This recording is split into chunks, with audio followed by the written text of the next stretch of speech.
How long have you been watching anime? A year? A few years? Almost a decade? Or maybe over the years you've switched to reading manga or maybe even manhwa. Today I'm showing you the progression of the anime watcher into insanity. If you're a newer anime watcher, I'm gonna show you your future.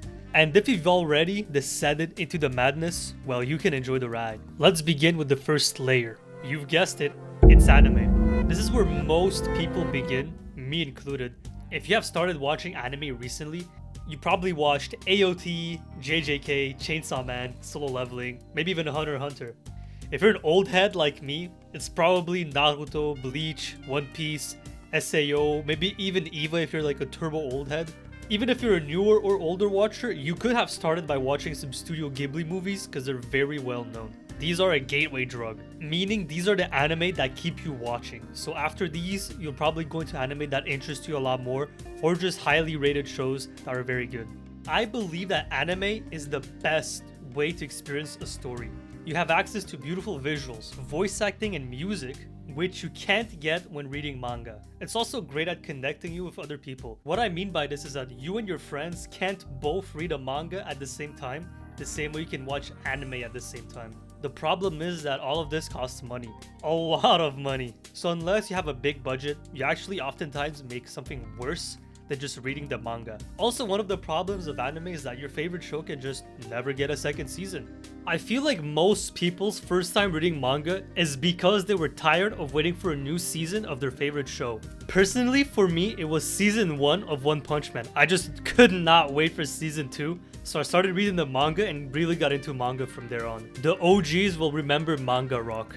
For the next layer, I think I made it kind of obvious. It's manga. Once you get here, you do not have a lot of time before it's too late. If you start reading too much manga, you will only read manga and barely any anime. That's what happened to me. The amazing thing about manga is that the barrier to entry to make them is super low. Unlike anime, where you need teams and teams of people just to make one episode, manga are often made by a single person. So if you thought anime had a lot of shows to watch, man, manga has even more variety. And also, you can read manga anywhere. In the bus, while the teacher is talking, they won't even notice.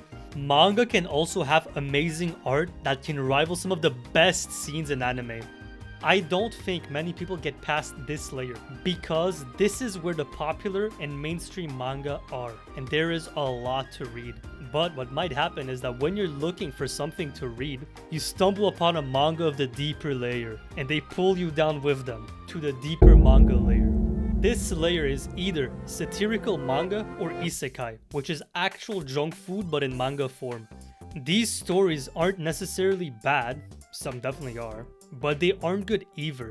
If you've read one of them, you've read all of them. You will spend a decent amount of time here. These stories are mainly low IQ power fantasies with a twist. They're a guilty pleasure of mine and a lot of people.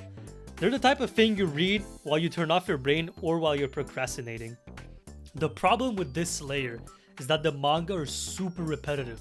Here's how they usually go. Oh, I'm such a loser, no one likes me. Oh, I'm gonna go to the grocery store. Oh, I can't wait to go eat. Oh, I hit my... what's going on? I thought I died. No, we summoned you to our world because we need you to kill the Demon King. Until you kill the Demon King, we can't let you go back to your world. And then everybody's like, What's going on? Put us back in our world. What's going on? and then they're like, wait, we have to test you guys for your powers. And so then everybody puts their hands on the crystal ball. And when it's MC's turn, I've never seen this before. It doesn't even glow. You have no magic power. And then the guards grab him and throw him out.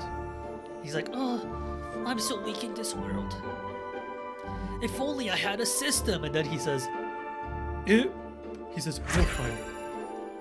Whoa, I'm actually really overpowered. I have this super secret cheat skill. Then the series gets cancelled and never finishes. Another problem with manga is that if it gets dropped, it's over. If the manga was adapted from a light novel, then maybe you can read that. But for most manga, if it's done, it's GG's. The next layer is manhwa. It's very similar to the previous layer. What sets manhwa apart from manga is that one, it's read from top to bottom, so it's really made for phones, and two, it has color. There are two manhwas, Korean manhwas and Chinese manhwas. They differ in the themes they approach. What you will find most frequently in Korean manhwa is a lot of quote-unquote solo leveling clones. So a lot of stuff with like gates where we're still in the real world but something happened to the real world. As compared to most Chinese manhwa, it's a lot of murim slash xianxia, so it's a lot of cultivation and all that stuff. If you know, you know. This layer is reserved for the manhwas that are actually good. Some of my favorites are Legend of the Northern Blade, Windbreaker, Solo Leveling, obviously, The Beginning After the End, and SSS Class Revival Hunter. These are really good, and I recommend you read them if you enjoy action, and if you enjoy more drama and sports, you should read Windbreaker. The next layer is the slop of manhwa. These are so bad. Some of the notable ones are Martial Peak, and another one I read recently is The Warrior Returns. These both suck. These are horrible. But I still love it, man. I can't stop reading. I don't think many people will ever get past this layer because there's simply too much to read. And myself, I've read around 200 manga and manhwa, and my backlog is still nowhere near being done. The next layer is light novels. You may end up here out of curiosity, or more likely, your favorite manhwa is on hiatus and you want to keep up with the story. Most manhwa are actually adaptations of light novels. If you don't know what a light novel is, it's basically just a book. Like, it's literally just reading at this point.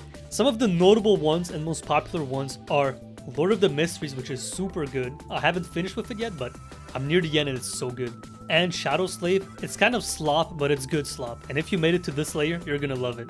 Let me know what layer you're on, and if you find the list accurate. That's it for the video. Thank you for watching, and I'll catch you in the next one. Peace.